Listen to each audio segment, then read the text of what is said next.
안녕하십니까. 6월 1일 오후 김경국 TV 시작하겠습니다. 이제 대선이 이틀 앞으로 다가왔습니다. 그야말로 막바지입니다. 오늘은 마지막 판세 점검을 한번 해드릴까 합니다. 비공개 여론조사와 관련한 내용도 전해 듣기는 했지만 공표할 수는 없고 참고해서 말씀드리겠습니다. 깜깜이 선거가 시작되기 직전 판세는 이재명이 6에서 8% 정도, 8%포인트 정도 앞서 있었다는 것이 대체적인 분석입니다.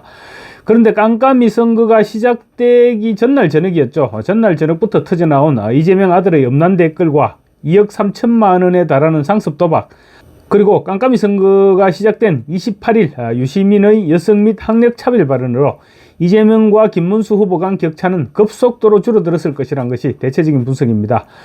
촉새 유시민의 설란영 여사 비하 파문 단독으로만 해도 적어도 50만 표는 날아갔을 것이다. 이런 추측들도 나오고 있습니다.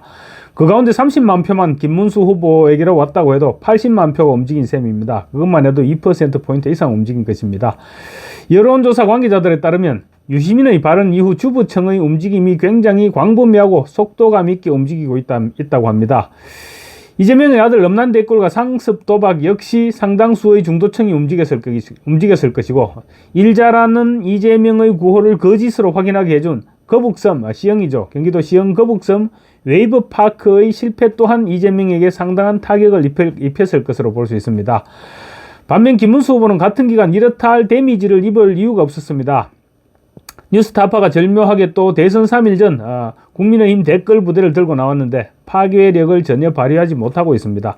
실체도 없을 뿐만 아니라 댓글 부대 하면 드루킹이죠. 그 드루킹으로 징역까지 살고 나온 김경수가 지금 민주당 선대위원장으로 활동하고 있습니다. 그런 민주당에서 댓글 의혹을 제기했는데 크게 먹혀들 수가 없을 것입니다. 자기들끼리 주고받고 있는 그런 형국입니다.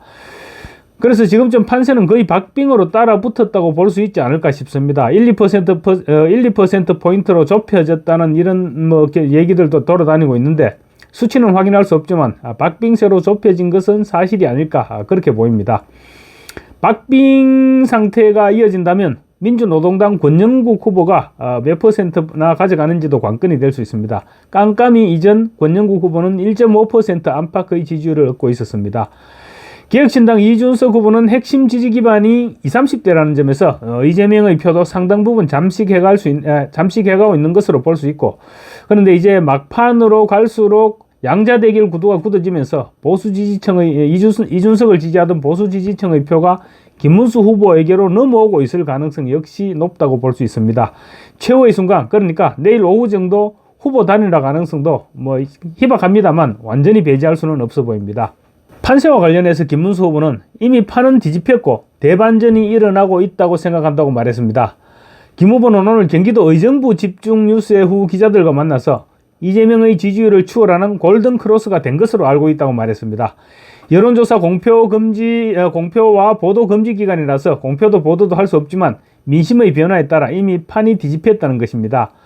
당에서는 매일매일 여론조사를 체크하고 있을 것입니다. 그리고 김문수 후보가 골든크로스를 얘기하는 것을 보면 나름대로 근거를 가지고 하는 이야기일 가능성을 배제할 수 없을 것입니다.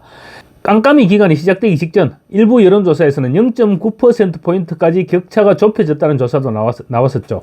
그래서 그런 기관의 조사에서는 충분히 역전됐을 가능성도 있다고 볼 수 있을 것입니다.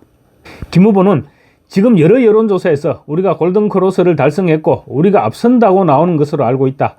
민심은 여러분들이 느끼는 것처럼 많은 변화가 일어났고 그런 민심 자체가 반영된 여론조사 결과가 여러 곳에서 나오는 것으로 안다고 말했습니다.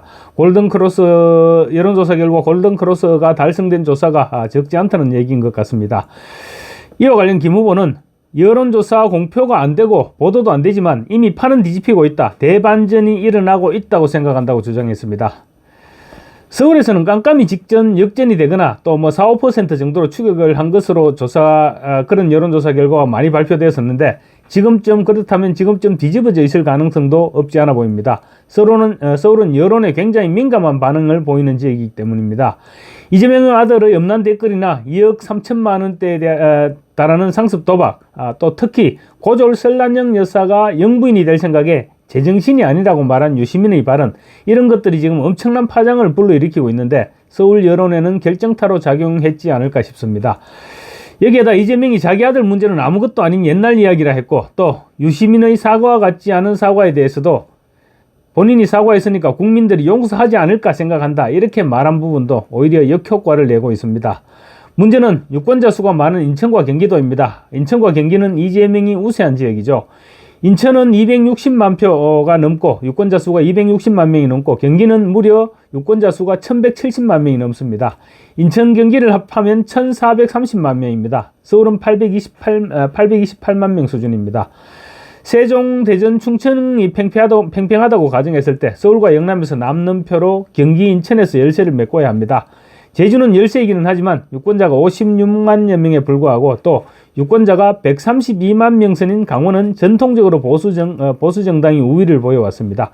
결국은 대구, 경북과 부산, 울산, 경남 등 영남권에서 막판에 보수층이 얼마나 결집하느냐에 따라 승패가 걸릴 전망입니다. 호남 투표율도 주목됩니다. 사전투표가 50%를 다 넘겼죠. 광주, 전남북. 그래서 본투표에서 얼마나 투표율을 끌어올릴지가 관건입니다.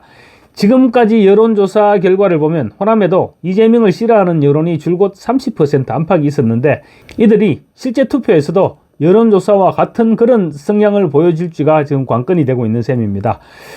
이들은 지금 사실 갈 곳이 마땅치 않습니다. 이재명은 싫고 국민의힘으로 가기도 찝찝하고, 이준석으로 가려고 하니 또 막판에 젓가락이 어떠니 이런 이상한 말을 해서 거기도 좀 그렇고, 그렇게 되면 이들이 기권할 가능성도 없지 않아 보입니다. 그래서 영남에서 호남의 열세를 상쇄하고 어느 정도 여분으로 인천, 경기에서 밀리는 부분을 보충해주느냐가 승패를 결정하게 됩니다.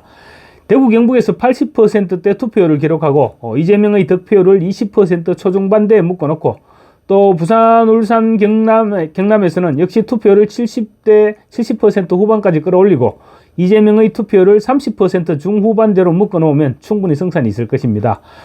호남은 이재명이 압도적인 득표를 하겠지만 반 이재명이 적지 않아서 10% 후반까지는 기대해 볼 수 있지 않을까 싶습니다. 호남에서 보수정당 최초로 20%를 넘겨준다면 큰 힘이 되겠지만 20% 넘기기가 그렇게 쉬운 것은 아닐 것 같습니다. 다만 선거 막판 지금 호남 현지 분위기로는 김문수 후보에게도 그렇게 분위기가 나쁘지 않다는 말이 지금 흘러나오고 있습니다. 또 영호남은 유권자 수에서 2.5배가량의 차이를 보이고 있습니다. 영남은 대구, 경북, 부산, 울산, 경남은 1083만 명입니다. 그 정도인데 호남은 광주, 전남북은 426만 명으로 2.5대 1 정도가 되기 때문에 호남에서 이재명이 압도적으로 득표를 한다고 하더라도 영호남 간 비교에서는 불리해질 수밖에 없습니다. 김문수 후보는 영남에서 최대한 득표해서 인천, 경기에서의 열세를 만회해야 됩니다. 후보들의 마지막 유세 일정을 보면 득표 전략이 잘 드러나고 있습니다. 김문수 후보는 몇 차례에 걸친 영남 순방에 이어서 박근혜 전 대통령이 어제도 대구 서문시장에 직접 나갔죠. 그래서 보수 대결집을 호소한 만큼 영남 투표에 상당한 자신감을 얻은 것 같습니다. 그래서 김문수 후보는 막판 유세 장소로 수도권을 선택했습니다.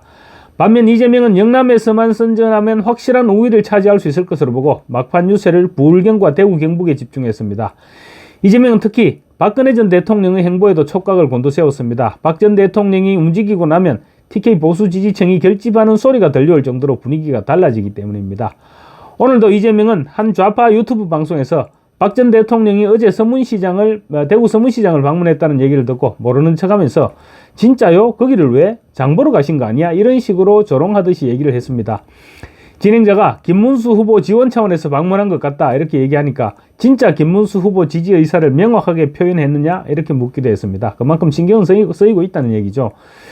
그러면서 제가 직접 안 본 것이라 잘 안 믿어진다라고도 말했는데, 문재인은 지난 총선 때 파란 점퍼까지 꺼내입고 지원에 나섰고 또 이번에도 직접 거리에 나서지는 않았지만 내란 세력을 청산해야 한다 이런 식으로 직접적인 지원에 나서고 있는데, 박근혜 전 대통령이 움직이는 것이 뭐가 그리 놀랍다고 호들갑을 떠는지 모르겠습니다. 이재명이 박 전 대통령의 행보에 관심을 보이는 것은 이재명이 대구, 경북을 승부처로 생각하고 있기 때문인 것 같습니다. 대구, 경북에서 30%를 넘겨버리면 확실히 승기를 잡을 것으로 판단하는 모습입니다. 실제로 이번 선거운동 기간 TK 지역에서의 이재명 지지율이 30%대를 넘긴 적이 적지 않았습니다. 그리고 부울경에서는 40%를 넘겨서 김문수 후보를 앞서기도 했습니다. 대구, 경북과 부울경을 무력화시켜버리면 선거는 필승이라는 생각을 하고 있는 것입니다. 그런데 선거가 중후반으로 접어들면서 이재명의 영남권 지지율은 하락세를 보이기 시작했는데, 문제는 역시 진정성이었습니다. 부산에서는 마음만 먹으면 가능한 국책은행인 산업은행 부산이전은 한사코 외면하면서 산업은행이 지분을 가지고 있지만 기본 베이스는 민간기업인 HMM을 부산으로 이전시키겠다고 큰소리치는 등 믿지 못할 공약들을 내세우고 있습니다. 또 대구 경북에서는 과거 경기지사 시절 코로나 병상을 부탁했을 때 매정하게 거절했던 사실이 다시 부각되면서 제명이가 남이가를 더 이상 외칠 수 없게 되어 있습니다. 이재명은 오늘도 대구와 경북을 돌며 보수 우파의 결집 저지에 총력을 기울였습니다. 오늘 이재명의 TK 유세 현장을 지켜본 관계자들에 따르면 관광버스들이 때를 지어 따라다니면서 분위기를 가열시켰다고 합니다. 안동 유세에서는 바이오 산업을 지원하겠다고 약속했는데 이미 이 사업은 제2풍산농공단지가 준공을 앞두고 있다고 합니다. 그래서 고향을 사칭하더니 안동에 대한 관심도 지원책도 팩트 체크도 하지 않고 그냥 왔다, 이런 비난도 쏟아냈습니다. 이재명은 고향 안동에서는 고향 사람이니까 그냥 나쁜 짓 해도 괜찮아, 훔치면 어때, 나라 팔아먹어도 난 누구누구야, 이러면 나라가 잘 되겠느냐라고 말했습니다. 충격적인 말이 아닐 수 없습니다. 나쁜 짓은 자기가 혼자 다 하고 돌아다녔으면서 마치 자기와 나쁜 짓은 아무 관련 없다는 듯이 그렇게 말하고 있는 것입니다. 이재명은 또 안동에서 태어났고 자랐고 언젠가 나도 죽으면 안동으로 돌아오지 않겠느냐, 안동은 나의 출발점이자 종착점이다, 그런데 왜 나는 어여삐 여겨주지 않느냐라고 말하기도 했습니다. 이재명은 안동이 아니라 이웃 영양에서 태어나서 자라다가 안동으로 이사를 왔다는 것이 현지 사람들의 정언이기도 합니다. 그럼에도 불구하고 안동에서 태어났다고 또 버젓이 주장하고 있는 것입니다. 특히 선친이 안동에서 담배 소매 대금을 착복하고 야반 도주를 했다는 주장에 대해서도 명확한 해명을 하지 않은 채 왜 입부해주지 않느냐고만 말하고 있는 것은 안동 사람을 무시하는 은행이 아니냐, 이런 지적이 현지에서 일어나고 있습니다. 이어 이재명은 대구로 가서는 실력 없는 집단이 꼭 색깔을 따진다, 박근혜 전 대통령은 무능했다, 이렇게 주장했습니다. 어떻게 해서든지 보수 대결집만은 막아야겠다는 것이 이재명의 막판 전략인 것입니다. 그러나 대구 경북을 비롯한 영남권 보수 진영이 막판에 갈수록 눈에 띄게 지금 결집하고 있고, 또 무소속으로 뛰어온 황교안 전 국무총리는 오늘 대선 불출마 및 김문수 후보 지지를 선언했습니다. 모레 투표장에는 황교안 후보가 사퇴했다는 안내문이 나붙게 되는데 지난 대선 정도의 박빙으로 전개될 경우 황교안 전 총리의 사퇴가 결정적인 영향을 끼치게 될 수도 있습니다. 마지막까지 최선을 다하면 기적같은 대역전은 얼마든지 가능할 것으로 보입니다. 감사합니다.